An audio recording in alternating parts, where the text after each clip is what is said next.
Terlalu banyak nggak sih ini kayak Glue, Faramis, dan Faramis kita tahu sendiri. Dia kayak mini Digi.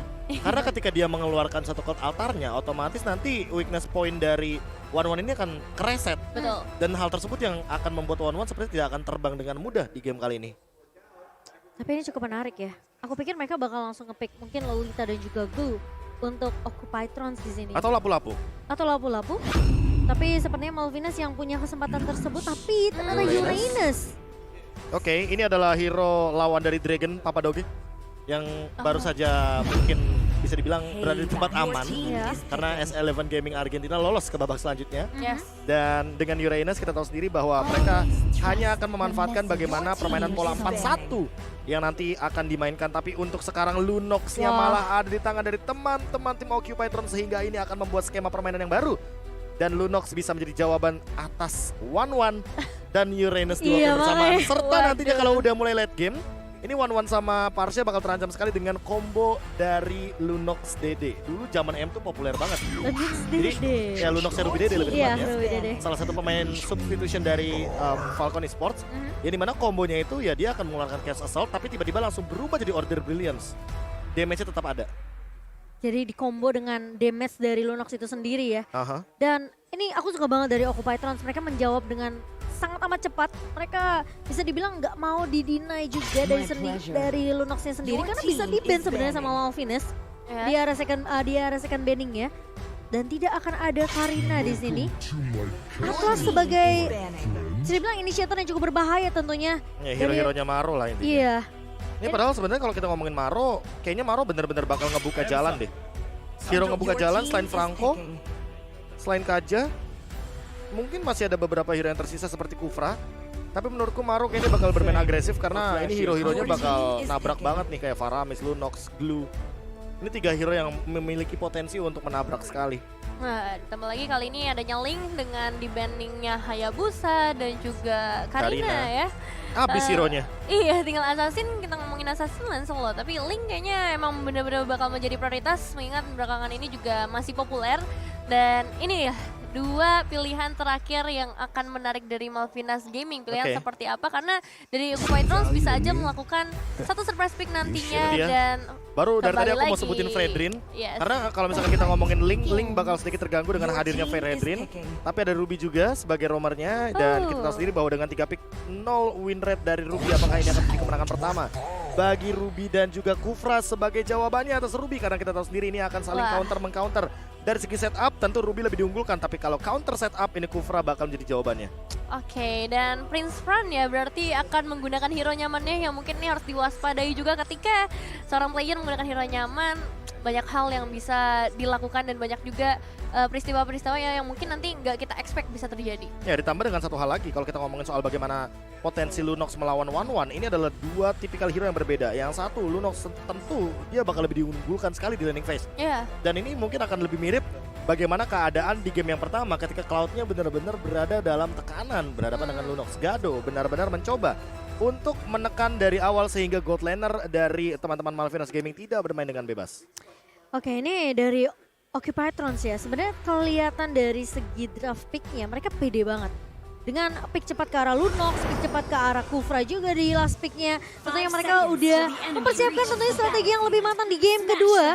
Karena match point di tangan Occupy Trons kali ini sementara Malvinas. Mereka punya PR yang lebih berat tentunya harus mendapatkan setidaknya 1 poin untuk menahan kemenangan dari Occupy Trons di lower bracket. Ya, setup demi setup pasti akan dilakukan mengingat 2 tim yang akan bertanding kali ini punya potensial team fight yang cukup besar. Di sebelah kiri kita melihat adanya Ruby dan juga pastinya adanya Farsha.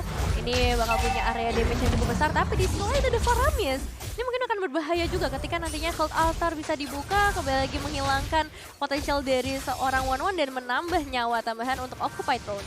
Ya, sementara pergerakan yang cukup bisa dibilang Joel Crew masih cukup aman tentunya di area atas berhadapan dengan seorang Gado di sini di posisi good lane ya.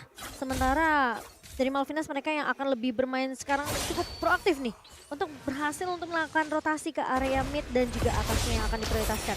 Tapi kali ini dari Steffi mencoba untuk menahan Donald of King ke arah Maro dan juga seorang Fury di sini. Sementara Fury akan memberikan sedikit poke damage, memberikan sedikit alasan agar pemain-pemain dari Malvinas setidaknya melakukan recall terlebih dahulu. Ya, kalau kita ngomongin early game, mungkin early game-nya masih akan coba untuk diamankan oleh Malvinas Gaming. Apalagi dengan power hero-nya Fredrin untuk saat ini sangat power sekali untuk nantinya ketika di arah menit 2 awal.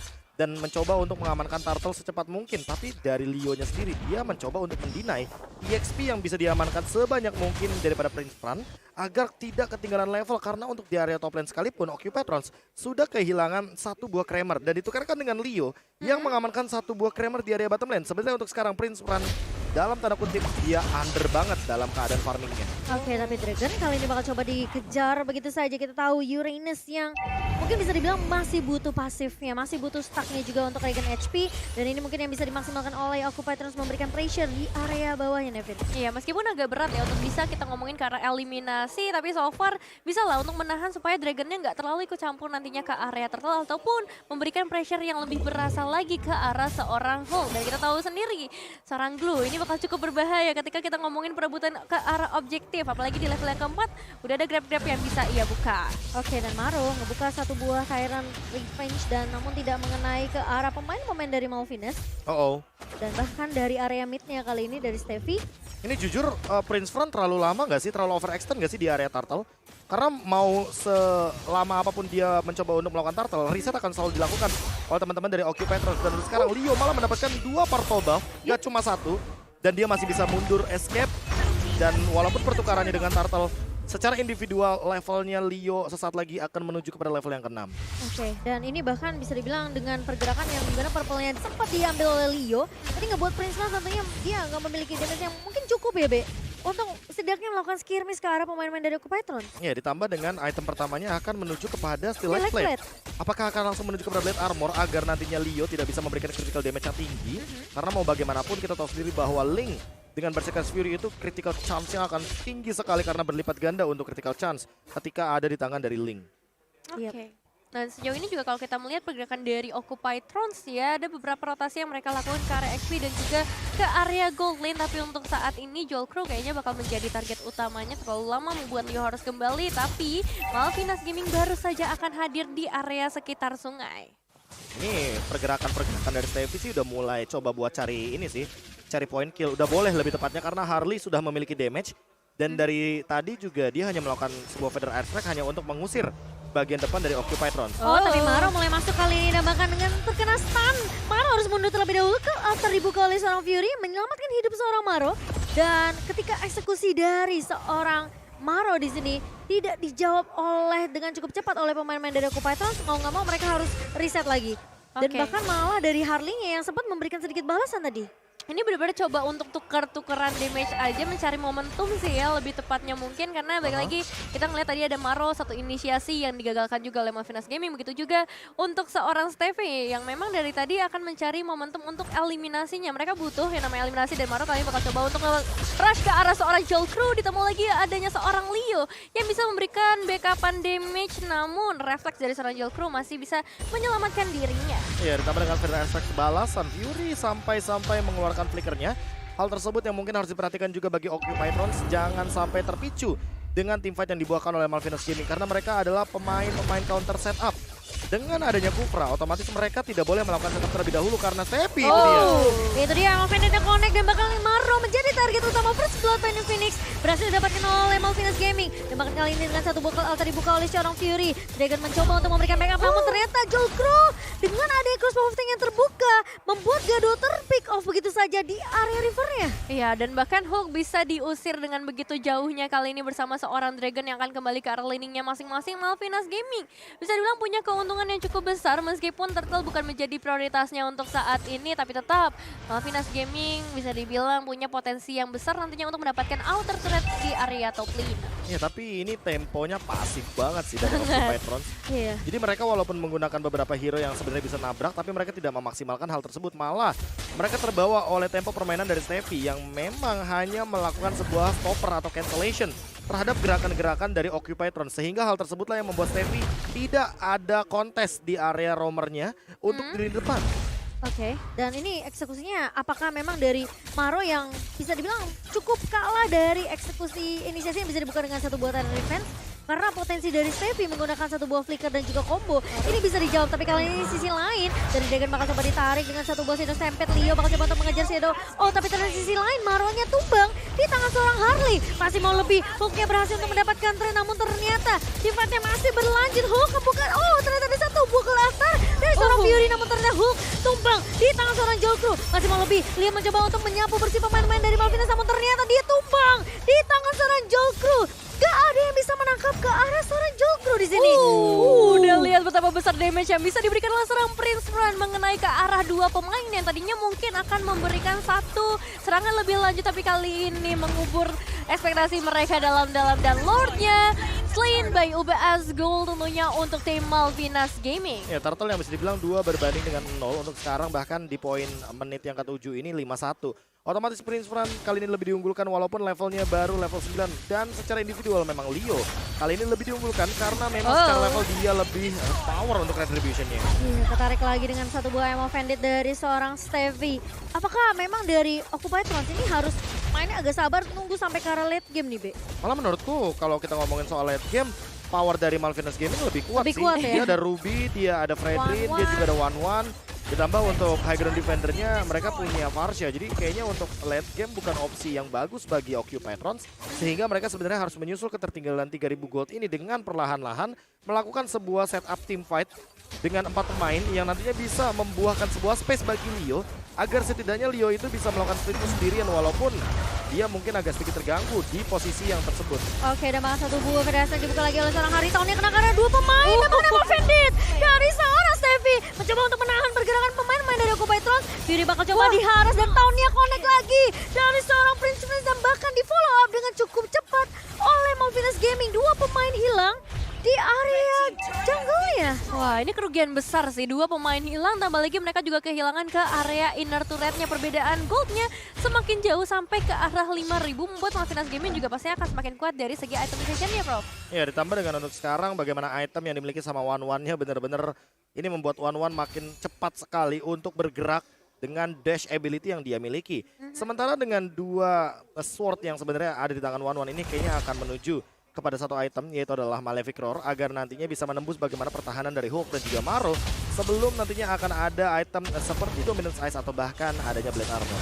Iya, tapi kali ini udah mulai ngerusuk sampai ke area jungle dari Occupied Trons. Sementara Hulk mencoba untuk slam-slam. Kali ini Emo Banditnya di pop up lagi dan lagi oleh seorang Steffi. Pemain-pemain dari Occupied Trons mereka kayak benar-benar gak dikasih kesempatan untuk setidaknya ini Maronya ngebuka dengan satu buah Tyrant Rage dan juga Tyrant Revenge. Karena semua inisiasi yang dibuka oleh Occupied Trons itu benar-benar ditahan dengan Donald Wolfking, Emo Bandit, lagi-lagi Prince Franz ngebuka dengan tahunnya. Iya, jadi tersetir teman-teman dari Occupied Trons, padahal mereka harusnya melakukan setup setelah teman-teman dari Malvinas Gaming ini menjawab bagaimana inisiasi yang mungkin dari early game sudah terbaca ya. Tapi sayangnya mungkin udah terlalu terlambat karena untuk sekarang bagaimana 5.000 gold leading dari Malvinas Gaming membuat mereka makin lebih kaya lagi dan makin berani untuk melakukan sebuah tabrak gaming kepada teman-teman dari Occupied Trons. Karena kalau seandainya ini 50-50 gamenya, Maro masih memiliki kesempatan yang sama untuk melakukan counter setup. Tapi buat sekarang, siapa yang mau jadi umpannya coba? Nggak ada dari Occupied Trons. Dan bahkan menurutku Hulk sekalipun kalau misalkan dia jadi umpan itu terlalu berbahaya Udah bocor dan terlalu beresiko untuk nantinya ditukarkan dengan member-member dari Malvinas Gaming. Iya, dia mau nangkap ke arah siapa juga Hulknya. Mau Lihat. coba ke arah Harley, itu harus lewatin garda depannya, Be. Betul, dan sementara itu Leo juga nggak bisa melakukan solo kill terhadap Dragon karena mau bagaimanapun Dragon sendiri sudah selesai dengan item defense-nya, terutama akan menuju kepada Oracle agar menambahkan Dragon HP yang lebih banyak lagi. Untuk pasif Radiance sendiri ya. Tapi kali ini Maro bahkan sampai memakai satu buah Tyrant Revenge-nya untuk mundur. Ini benar-benar menjadi tanda bahaya besar ya untuk para pemain dari Occupied Trons dengan Lord yang akan segera masuk dari bagian bottom lane. Memang mungkin bisa diruntuhkan karena belum ada efek yang terlalu besar, tapi tetap Malvinas Gaming punya space yang semakin besar. Inner turret mungkin semuanya akan bisa diruntuhkan dengan mudah dan ya efek terrifying ke arah Occupied Trons akan semakin besar juga. Ya, tapi kalau kita ngelihat dari bagaimana cara Occupied untuk melakukan endgame, ini berbeda skema kayak game yang pertama ya teman-teman ya.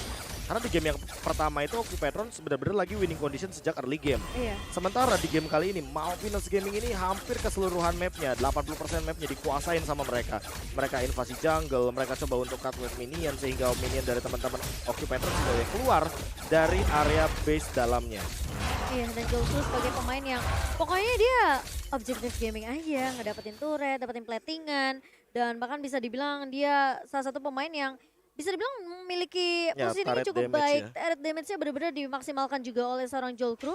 Dan sekarang yang berbeda daripada game pertama ya, Be. Ini Malvinas yang justru yang lebih mendominasi di awal. Ya, Dengan karena kill-kill yang didapatkan Jolkru. kayaknya mereka udah sadar banget deh kalau seandainya OQ Patrons ini mainnya nabrak, Iya. mereka bawa Ruby untuk nabrak balik, makanya mereka bisa pegang kendali gamenya.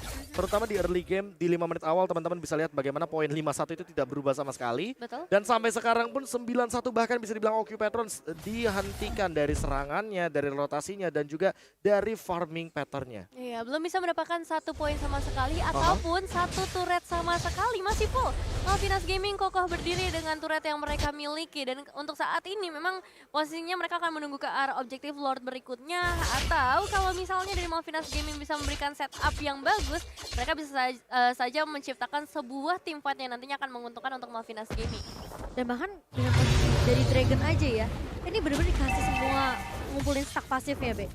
Jadi bener-bener udah nyaman banget sebenarnya. Ini udah keunggulan yang bisa dibilang Malvinas mungkin kayak kata KB bilang, perbedaan 7.000 network di menit ke-12 udah main tabrak aja. Ya udah ini udah bakal main tabrak, apalagi dengan power dari Tepi yang di lini depan dia tidak bisa ditumbangkan oleh siapapun. Kecuali Maronya tumbang terlebih dahulu dan kali ini lihat dia tarik balik dengan satu buah Emo Bandit. Satu buah kelihatan dibuka oleh seorang Fury, tapi lihat crossbow of tank dari seorang Jolkru kali ini bakal coba untuk mempop dan bahkan pemain-pemain dari Occupy Toss kali ini bakal coba dipukul mundur. Leo, where are you going? Bakal coba untuk melakukan split push terlebih dahulu, nge-clear cepat, tapi pemain-pemain dari Malvinas mereka lebih memanfaatkan objektif Lord yang mereka bisa dapatkan tanpa ada kontes yang bisa dilakukan oleh Occupy Tron. Ya, awareness-nya bisa dibilang ini untuk Malvinas sadar betul bahwa ketika tidak ada retribution otomatis Lord adalah kunci yang begitu gratis untuk mendapatkan sebuah objektif yang mahal. Dan untuk sekarang Malvinas Gaming hanya mencoba untuk memanfaatkan Dragon dengan memainkan dua laning phase yang berbeda, mid lane dan juga area top lane, agar empatnya dari teman-teman Malvinas Gaming bisa melakukan sebuah penekanan terhadap OQ Patrons di lini lainnya, entah itu di bottom lane salah satunya ketika Lord sedang berjalan atau menuju ke area mid lane. Yang penting mereka tetap berempat agar bisa memberikan sebuah serangan, terutama kepada Leo yang dia sendirian di area depan. Karena tentu di sini Link akan sangat lama sekali untuk melakukan clear away. Iya, dan bahkan Lordnya yang tidak sempat ditahan oleh Leo mulai masuk dari area base sudah di bawahnya. Jolkru lebih berfokus terlebih dahulu tentunya, sementara kali ini pemain-pemain dari Occupy Town mereka harus nge-defense terlebih dahulu. Ini Lord yang harus dibersihkan. Sementara Dragon bakal coba untuk nahan di area depannya, tentunya sudah memiliki stack pasif yang cukup banyak dan Prince France kali ini. Sementara Malvinas masih mencoba untuk menahan dengan satu Wild Bandit, connect lagi dan lagi. Kelihatan dibuka, Steffi tumbang kali ini, kesempatan untuk Occupy Town untuk menyeberang balik kali, tapi ternyata dari Gado berhasil untuk menumbangkan seorang Steffi dan bahkan dari Dragon pun hilang. Tapi pemain-pemain tersisa dari Occupy Tron mereka mencoba untuk Bangtan terlebih dahulu. Hulk kali ini Bangtan di area depannya, Jolkru yang tidak sempat untuk bisa dibilang dia nggak mau pecahin crossbow tanknya ke arah seorang Hulk. Dan itu Hulk berhasil banget sih bisa dibilang untuk memecah fight-nya. Emang itu yang dibutuhkan oleh Occupy Tron kali ini. Kalau kita ngomongin team fight 5 lawan 5 udah jelas.